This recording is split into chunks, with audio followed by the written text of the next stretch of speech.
तो आप देख रहे थे प्रधानमंत्री नरेंद्र मोदी की ये तस्वीरें। प्रधानमंत्री नरेंद्र मोदी अपने ब्रुनेई और सिंगापुर यात्रा के लिए रवाना हो चुके हैं। और आइए अब एक्सप्रेस 100 की खबरों को जान लेते हैं फटाफट अंदाज में।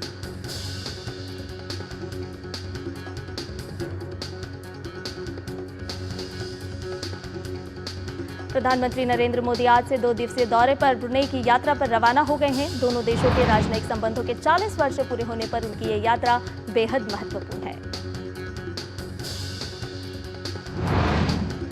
ब्रुनेई रवाना होने से पहले पीएम ने कहा कि वो दोनों देशों के बीच ऐतिहासिक संबंधों को नई ऊंचाइयों पर ले जाने और ब्रुनेई के सुल्तान के साथ अपनी बैठकों को लेकर उत्सुक हैं। प्रधानमंत्री नरेंद्र मोदी ब्रुनेई के सुल्तान हाजी हसन अल बुल्किया के निमंत्रण पर ब्रुनेई की यात्रा कर रहे हैं। इस दौरान पीएम मोदी राजधानी बंदर सिरी बेगावन में नए चांसलरी भवन का उद्घाटन करेंगे। बंदर सिरी बेगावन में चांसलरी इमारत के उद्घाटन के दौरान भारतीय प्रवासी और भारतीय राजनयिक समुदाय भी मौजूद रहेगा। भारतीय उच्चायोग की सभी आधुनिक सुविधाओं से युक्त नई इमारत बनाई गई है। ब्रुनेई में पीएम नरेंद्र मोदी सुल्तान उमर अली सैफुद्दीन मस्जिद का दौरा करेंगे, जिसका नाम वर्तमान राजा सुल्तान हाजी हसन अल बुल्किया के पिता के नाम पर रखा गया है। ब्रुनेई की राजधानी बंदर सिरी बेगावन में प्रधानमंत्री नरेंद्र मोदी मस्जिद सुल्तान उमर अली सैफुद्दीन मस्जिद परिसर में प्रवासी भारतीयों से भी मुलाकात करेंगे। ब्रुनेई यात्रा के दूसरे दिन बुधवार को प्रधानमंत्री नरेंद्र मोदी रॉयल पैलेस में सुल्तान और शाही परिवार के सदस्यों से मुलाकात करेंगे। इस दौरान दोनों पक्ष प्रतिनिधि मंडल स्तर की वार्ता भी करेंगे। ब्रुनेई के बाद प्रधानमंत्री मोदी 4 और 5 सितंबर को सिंगापुर की यात्रा पर रहेंगे। सिंगापुर भारत के बीच रणनीति साझेदारी के 10 साल पूरे हो रहे हैं।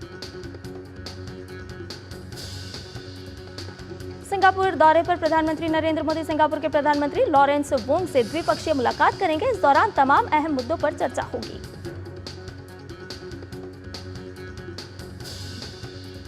6 साल के बाद पीएम की सिंगापुर यात्रा दोनों देशों के लिए व्यापार और निवेश में नई संभावनाओं के द्वार खोलने का काम करेगी। पीएम मोदी की पहले सिंगापुर यात्रा उनके पहले कार्यकाल के आखिर में हुई थी।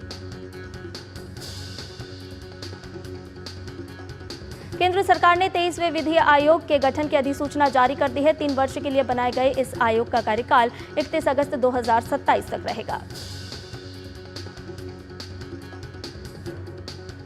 यूपी में अपनी संपत्ति का ब्यौरा न देने वाले 2,44,000 राज्य कर्मचारी और अधिकारियों का अगस्त माह का वेतन रोक दिया गया है। यूपी सरकार के सभी अधिकारी कर्मचारियों के लिए 31 अगस्त तक संपत्ति का ब्यौरा देने की डेडलाइन थी। समय से ब्यौरा न देने वाले विभाग में टेक्सटाइल, सैनिक कल्याण, ऊर्जा, खेल, कृषि, महिला कल्याण शामिल हैं। उत्तर प्रदेश में उप मुख्यमंत्री ब्रजेश पाठक ने ड्यूटी से गैर हाजिर रहने और लापरवाही बरतने वाले 26 चिकित्सकों की बर्खास्तगी के स्वास्थ्य विभाग को निर्देश दिए हैं। उत्तर प्रदेश के बहराइच में भेड़िए ने 5 साल की बच्ची को गंभीर रूप से घायल कर दिया है। वन विभाग दिन रात आदमखोर भेड़िए को पकड़ने की कोशिश में जुटा है। शराब नीति घोटाला मामले में जेल में बंद दिल्ली के मुख्यमंत्री अरविंद केजरीवाल की न्यायिक हिरासत का आज अंतिम दिन है। उन्हें आज राउज एवेन्यू कोर्ट में पेश किया जाएगा। सीबीआई ने आरजीकर मेडिकल कॉलेज के पूर्व प्रिंसिपल डॉक्टर संदीप घोष और 3 अन्य को वित्तीय गड़बड़ियों के आरोप में गिरफ्तार किया है। रेप मर्डर केस में आरोपी संदीप घोष के साथ 2 वेंडर विप्लव सिंह, सुमन हाजरा और संदीप घोष के अतिरिक्त सुरक्षाकर्मी अफसर अली को भी सीबीआई ने गिरफ्तार किया है। इडियाब विधायक अमानतुल्लाह खान को राउज एवेन्यू कोर्ट ने दिल्ली वक्फ बोर्ड से जुड़े मनी लॉन्ड्रिंग मामले में 4 दिन की ईडी हिरासत में भेज दिया है। हरियाणा विधानसभा चुनाव को लेकर भाजपा उम्मीदवारों के नाम पर मंथन जारी है। इस सिलसिले में पार्टी अध्यक्ष जेपी नड्डा और गृह मंत्री अमित शाह ने अन्य नेताओं के साथ चर्चा की।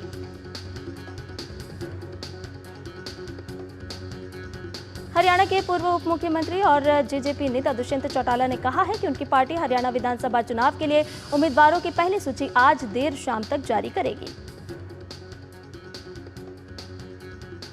हरियाणा में होने वाले चुनाव के लिए जेजेपी किसानों की बर्बाद हुई फसलों के लिए 15,000 रुपए प्रति एकड़ के मुआवजे को बढ़ाकर 25,000 रुपए प्रति एकड़ करने का चुनावी वादा करने जा रही है। जम्मू कश्मीर विधानसभा चुनाव में बीजेपी ने दलित, गुज्जर, पहाड़ी और ओबीसी समुदायों के आरक्षण अधिकारों की रक्षा करने का वादा किया है। दिल्ली के पर्यावरण मंत्री ने कहा कि मुख्यमंत्री अरविंद केजरीवाल ने दिल्ली के विधायकों को निर्देश दिया है कि वे अपने क्षेत्रों में जाएं और पिछले 4.5 साल में किए गए काम का हिसाब विधानसभा में दें। भारतीय वायुसेना के MiG-29 लड़ाकू विमान क्रैश होने की घटना से कोर्ट ऑफ इंक्वायरी के आदेश दिए गए हैं। देर रात बाड़मेर में हुए हादसे में पायलट सुरक्षित बाहर निकल गया। जम्मू कश्मीर के रियासी में खराब मौसम के कारण आज सभी स्कूल बंद हैं। एहतियात के तौर पर रियासी के मुख्य शिक्षा अधिकारी ने यह फैसला किया है। आंध्र प्रदेश में पिछले कुछ दिनों से हो रही बारिश से बाढ़ की स्थिति बनी हुई है। विजयवाड़ा में हजारों लोगों को सुरक्षित स्थानों पर पहुंचाया गया है। भारतीय वायुसेना ने विजयवाड़ा में बाढ़ प्रभावित इलाकों में राहत अभियान चलाया। इसमें इल्यूशन 76 और C-130 सहित 4 विमान मददगार बने। गुजरात में नवसारी समेत राज्य के कई जिले जलमग्न हो गए हैं। अंबिका, विश्वामित्री और नर्मदा नदियां समेत तालाब और नालों में पानी उफान पर है। गुजरात में मौसम विभाग ने ज्यादातर हिस्सों में भारी बारिश का अलर्ट जारी किया है। सौराष्ट्र और कच्छ में इस बार सबसे अधिक मानसून की मार पड़ी है। महाराष्ट्र में भारी बारिश के कारण जामनेर तालुका में वाघोर नदी खतरे के निशान से ऊपर बह रही है। इस बीच जलगांव के कलेक्टर आयुष प्रसाद ने बाढ़ प्रभावित क्षेत्र का निरीक्षण किया।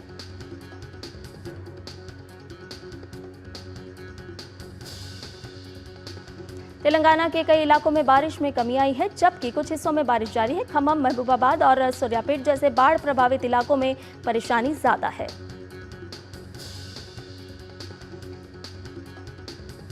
राष्ट्रपति द्रौपदी मुर्मू आज पुणे में सिम्बायोसिस इंटरनेशनल डीम्ड यूनिवर्सिटी के 21वें दीक्षांत समारोह में शामिल होंगी और संबोधित करेंगी। राष्ट्रपति आज मुंबई में महाराष्ट्र विधान परिषद के शताब्दी वर्ष समारोह में शामिल होंगी। राष्ट्रपति कल लातूर के उदगीर में बुद्ध विहार का उद्घाटन भी करेंगी। महाराष्ट्र दौरे पर राष्ट्रपति द्रौपदी मुर्मू उदगीर में महाराष्ट्र सरकार की शासन अपल्यादारी और मुख्यमंत्री माझी लड़की बहन योजना के लाभार्थियों की सभा को भी संबोधित करेंगी। देश भर में 1 से 30 सितंबर तक पोषण माह मनाया जा रहा है। राजस्थान के डूंगरपुर में तमाम जिलों में आंगनबाड़ियों में महिलाओं के साथ ही किशोरियों और बच्चों को सेहत के प्रति जागरूक किया जा रहा है। मध्य प्रदेश के धार में गर्भवती महिलाओं और बच्चों के लिए पोषण संबंधी प्रदर्शनी लगाई गई। क्विज प्रतियोगिता में विजेता महिलाओं को प्रमाण पत्र भी दिए गए। मध्य प्रदेश में फिर एक बार राजधानी परियोजना शुरू होगी। इसके लिए मुख्यमंत्री डॉक्टर मोहन यादव ने केंद्रीय शहरी विकास मंत्री मनोहर लाल से मुलाकात की और सीपीए के लिए बजट मांगा। 25 अगस्त से 8 सितंबर तक देश भर में राष्ट्रीय नेत्रदान पखवाड़ा मनाया जाता है। दिल्ली के एम्स में भी इस पखवाड़े के अंतर्गत कई कार्यक्रमों का आयोजन किया जा रहा है। तमिलनाडु के मदुरै में भगवान गणेश की पर्यावरण अनुकूल मूर्तियां बनाई जा रही हैं। पर्यावरण को साफ रखने के लिए इस साल गणेश चतुर्थी में लोगों ने इको फ्रेंडली मूर्तियों को बनाया है। गुजरात के राजकोट में इको फ्रेंडली गणपति प्रतिमा की प्रदर्शनी लगाई गई है। प्रदर्शनी को देखने के लिए यहां बड़ी संख्या में लोग आ रहे हैं। सुरक्षा मामलों की कैबिनेट समिति ने लड़ाकू सुखोई विमानों के लिए 240 एरो इंजन की खरीद को मंजूरी दे दी है। इन इंजनों में 54% से अधिक स्वदेशी सामग्री होगी। भारतीय वायुसेना के लड़ाकू सुखोई 30 MKI विमानों के लिए 240 एरो इंजन की खरीद हिंदुस्तान एरोनॉटिक्स लिमिटेड से 26,000 करोड़ रुपए में की जाएगी। एरो इंजन का निर्माण HAL के कोरापुट डिवीजन में किया जाएगा। इनकी आपूर्ति से वायुसेना के हवाई लड़ाकू बेड़े की जरूरतों को पूरा किया जा सकेगा। मोदी कैबिनेट ने गुजरात के साणंद में एक सेमीकंडक्टर इकाई स्थापित करने के लिए कायस सेमिकॉन प्राइवेट लिमिटेड के प्रस्ताव को मंजूरी दे दी है। इकाई की क्षमता 63 लाख चिप प्रतिदिन होगी। केंद्र सरकार ने किसानों के जीवन को बेहतर बनाने और उनकी आय बढ़ाने के लिए 7 बड़े फैसले लिए हैं। 2817 करोड़ रुपए के निवेश के साथ डिजिटल कृषि मिशन की स्थापना की जाएगी। सरकार ने 80,000 करोड़ रुपए के डिजिटल भारत निधि की घोषणा की है, जो अब शहरी क्षेत्रों में भी टेलीकॉम सेवाओं को फंड करेगी। वित्त वर्ष 2024-25 में अगस्त 2024 तक देश में कोयला उत्पादन 384.08 मिलियन टन तक पहुंच गया है।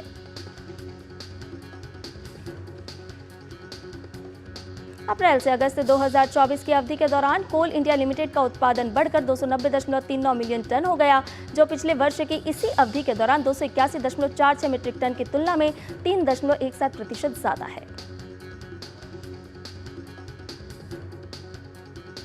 सेबी ने 3 कंपनियों के आईपीओ को मंजूरी दे दी है। इनमें Vikalp Financing, SK Financing, Muthoot Finance की micro finance unit, Belstar Micro Finance और ट्रांसरेल लाइटिंग शामिल हैं।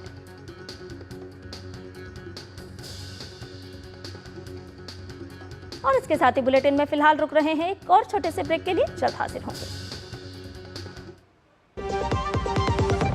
एक ऐसा तबका जो रिटायरमेंट के बारे में आज भी बिल्कुल नहीं सोचता, वो है औरतें। औरतें कमा के भी वल्नरेबल हैं। सो एनपीएस एक इक्वालिटी ला रहा है। हम सब एक बराबर प्लेटफॉर्म पे हैं। अपने बेहतर कल को सुनिश्चित करने के लिए एनपीएस जरूरी है। सुरक्षा की गारंटी हर चीज में जरूरी है, चाहे वो मुश्किल स्टंट हो या अच्छी फसल। इसीलिए ले आइए IIL के ट्रैक्टर ब्रांड का शिनबा, जो देता है सुंडी और ट्रिप से सुरक्षा की गारंटी। बात जब पीढ़ियों के लिए बनने वाले घर की हो तो जिम्मेदारी बड़ी हो जाती है। गैलेंट समझता है ये जिम्मेदारी। अब डबल M रिब्स के साथ गैलेंट एडवांस TMT रीबार, निर्माण का रियल हीरो। और ब्रेक के बाद एक्सप्रेस 100 में आपका एक बार फिर से स्वागत है। जीएसटी परिषद की 54वीं बैठक 9 सितंबर को होगी। बैठक में ऑनलाइन गेमिंग पर टैक्सेशन के मामले में चर्चा हो सकती है। बैंकों और वित्तीय संस्थानों की ओर से आसानी से मिल रहे पर्सनल लोन में भारी तेजी आई है। सालाना आधार पर यह जुलाई के अंत तक 14.4% बढ़कर 55.3 लाख करोड़ रुपए पर पहुंच गया है। आरबीआई के आंकड़ों के अनुसार गैर खाद्य कर्जों में पर्सनल लोन की हिस्सेदारी सबसे अधिक 32.9% रही। प्रचलन से बाहर हो चुके 2,000 रुपए के 97.96% नोट बैंकिंग प्रणाली में वापस आ गए हैं। अब केवल 7,261 करोड़ रुपए के नोट प्रचलन या लोगों के पास रह गए हैं। असंगठित क्षेत्र के श्रमिकों के राष्ट्रीय डेटाबेस पोर्टल ई श्रम ने 3 साल की अवधि में 30 करोड़ पंजीकरण के मील के पत्थर को पार कर लिया है। मुंबई और इंदौर के बीच 18,000 करोड़ से नई रेल लाइन बनाई जाएगी। इससे 6 जिलों को फायदा होगा। National highway authority of India यानी कि NHAI अब देश के 100 टोल प्लाजा की निगरानी GIS आधारित सॉफ्टवेयर के जरिए करने जा रही है। ट्रैकिंग से टोल प्लाजा पर गाड़ियों की लंबी कतार को पहचानने से लेकर लाइव मॉनिटरिंग तक की जा सकेगी। इससे हाईवे पर ट्रैफिक के मैनेजमेंट में टेक्नोलॉजी के इस्तेमाल को बढ़ावा मिलेगा। मारुति सुजुकी इंडिया ने चालू वित्त वर्ष में अपने बिक्री नेटवर्क में कम से कम 10% वृद्धि की योजना बनाई है। इंडिया एक्सप्रेस ने अगरतला, गुवाहाटी, दिल्ली, कोलकाता रूट पर डेली फ्लाइट्स की शुरुआत कर दी है। एयरलाइन की इस नई फ्लाइट से त्रिपुरा और आसपास के राज्यों के लोगों के लिए काफी आसानी होगी।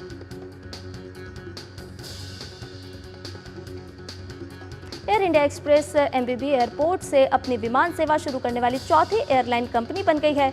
यात्रियों को दिल्ली, गुवाहाटी और कोलकाता तक आने जाने के लिए सस्ती दरों का विकल्प चुनने की सुविधा मिलेगी।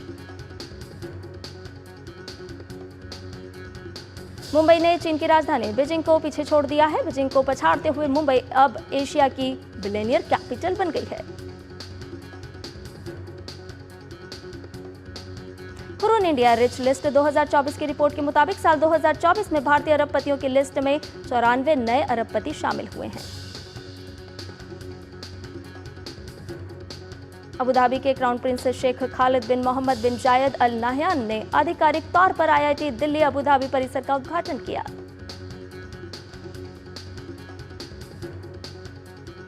रूसी राष्ट्रपति व्लादिमीर पुतिन आधिकारिक यात्रा पर मंगोलिया पहुंचे हैं। अपनी 2 दिनों की यात्रा के दौरान पुतिन मंगोलिया के राष्ट्रपति ओखनागिन खुरेलसुख से मुलाकात करेंगे। गिरफ्तारी वारंट जारी होने के बाद रूसी राष्ट्रपति का पहला विदेश दौरा है। इंटरनेशनल क्रिमिनल कोर्ट ने रूसी राष्ट्रपति व्लादिमीर पुतिन की गिरफ्तारी के लिए वारंट जारी किया था। अमेरिका ने वेनेजुएला के राष्ट्रपति निकोलस मादुरो द्वारा इस्तेमाल किए गए विमान को जब्त कर लिया है। अमेरिकी न्याय विभाग ने ये जानकारी दी है।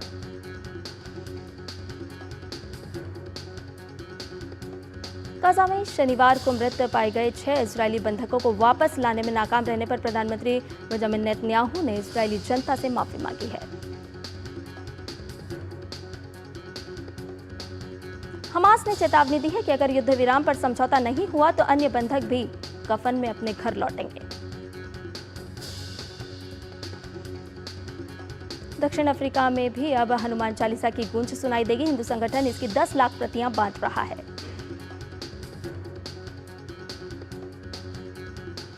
पेरिस पैरालंपिक में भारतीय एथलीट सुमित अंतिल ने स्वर्ण पदक जीतकर इतिहास रच दिया है। सुमित ने जैवलिन थ्रो F64 स्पर्धा में 70.59 मीटर थ्रो के साथ स्वर्ण पदक पर कब्जा जमाया। सुमित अंतिल का ये थ्रो पैरालंपिक गेम्स के इतिहास में F64 वर्ग का बेस्ट थ्रो रहा। सुमित का लगातार दूसरे ओलंपिक में स्वर्ण पदक है।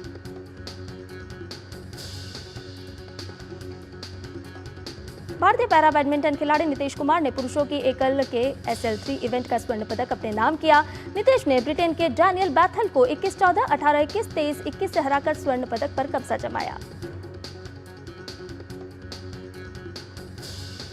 बैडमिंटन के पुरुष एकल SL4 फाइनल में सुहास को रजत पदक से संतोष करना पड़ा है। सुहास को फाइनल में गत चैंपियन लुका मजूर से 9-21, 13-21 से शिकस्त मिली। बैडमिंटन खिलाड़ी थुलासिमाथी मुरुगेसन ने महिला एकल SU5 वर्ग में रजत पदक अपने नाम करने में सफलता हासिल की है। फाइनल मुकाबले में थुलासिमाथी को चीन की यांग क्यू जिया से हार झेलनी पड़ी।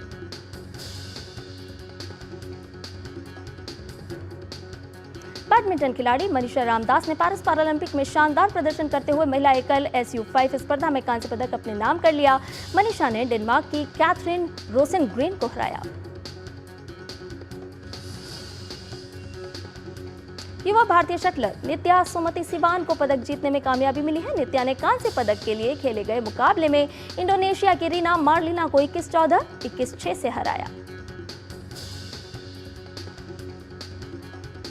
पेरिस पैरालंपिक में आज भी भारतीय खिलाड़ियों की नजर पदक जीतने पर होगी। भारतीय दल निशानेबाजी, तीरंदाजी और एथलेटिक्स में जोर आजमाइश करते दिखाई देंगे। पेरिस में स्वर्ण पदक जीत चुकी निशानेबाज अवनी लेखरा दूसरे पदक के इरादे से आज रेंज पर उतरेंगी। अपनी 50 मीटर राइफल 3 पोजीशन में हिस्सा लेंगी।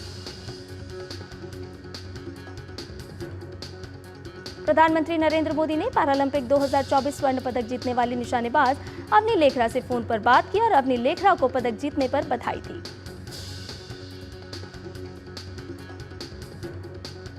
यूएस ओपन के महिला एकल में शीर्ष वरीयता प्राप्त इगा श्वांतेक ने क्वार्टर फाइनल में स्थान बना लिया है।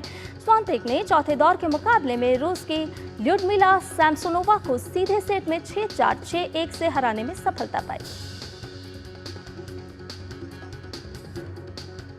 महिला एकल में ही छठी वरीयता प्राप्त जेसिका पेगुला भी क्वार्टर फाइनल में पहुंचने में सफल रही हैं। उन्होंने चौथे दौर में रूस की डायना श्ट्राइडर को 6-4, 6-2 से शिकस्त दी। अंतिम 8 में पेगुला का सामना श्वांतेक से होगा। चेक गणराज्य की कैरोलिना मुखावा ने उलटफेर करते हुए अंतिम 8 में जगह बनाने में सफलता पाई है।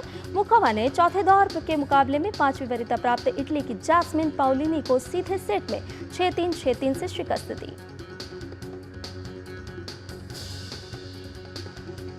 पुरुष एकल में रूस के डैनियल मेदवेदेव को चौथे दौर का मुकाबला जीतने में ज्यादा मेहनत नहीं करनी पड़ी। मेदवेदेव ने पुर्तगाल के नुनो बोर्जेस को सीधे सेट में 6-0, 6-1, 6-3 से शिकस्त देकर क्वार्टर फाइनल में जगह बनाई। ऑस्ट्रेलिया के एलेक्स डी मिनोर को क्वार्टर फाइनल में स्थान बनाने में कड़ी मेहनत करनी पड़ी। मिनोर ने अपने ही देश के जॉर्डन थॉम्पसन को 4 सेट के मुकाबले में 6-0, 3-6, 6-3, 7-5 से शिकस्त दी।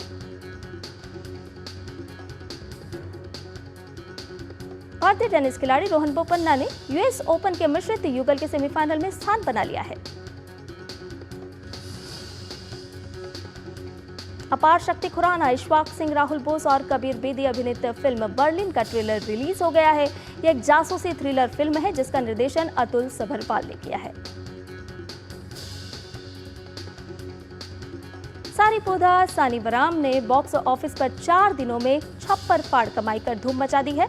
9 करोड़ से ओपनिंग करने वाली सुपरस्टार नानी की इस फिल्म ने साउथ में 50 करोड़ से ज्यादा का बिजनेस कर लिया है।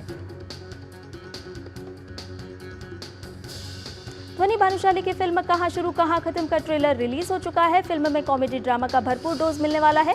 फिल्म 20 सितंबर 2024 को रिलीज होगी। मशहूर सिंगर एपी ढिल्लों के घर के बाहर ताबड़तोड़ फायरिंग होने की घटना सामने आई है। इसकी जिम्मेदारी लॉरेंस बिश्नोई गैंग ने ली है। सुरक्षा एजेंसियां इस मामले की जांच में लगी हुई है। दीपिका पादुकोण और रणवीर सिंह ने अपना पहला मैटरनिटी फोटोशूट सामने किया है। ब्लैक एंड व्हाइट तस्वीरों में दोनों बेहद खूबसूरत लग रहे हैं, जो सोशल मीडिया पर तेजी से वायरल हो रही है। साउथ सुपरस्टार थलापति विजय की upcoming film the greatest of all time में एडवांस बुकिंग के पहले दिन ही 3 लाख से ज्यादा टिकट बिक गई है।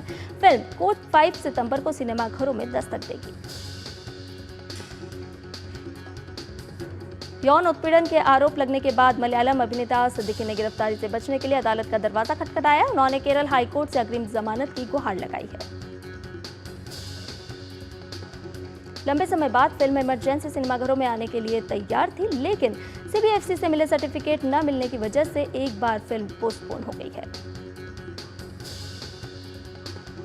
फिल्म इमरजेंसी का सर्टिफिकेशन रोकने के बाद जबलपुर हाई कोर्ट ने सेंसर बोर्ड से जवाब मांगा है। वहीं कोर्ट ने इस मामले में सभी पक्षकारों को नोटिस जारी किए हैं। करीना और रणबीर कपूर के भाई आदित्य जैन जल्द ही दुल्हा बनने जा रहे हैं। अभिनेता ने हाल ही में अपनी गर्लफ्रेंड अलेखा आडवाणी को रोमांटिक अंदाज में प्रपोज किया और सगाई की। हाल ही में आमिर खान ने महिला रेसलर विनेश फोगाट के साथ वीडियो कॉल पर बात की, जिसकी कई तस्वीरें इंटरनेट पर वायरल हो रही हैं।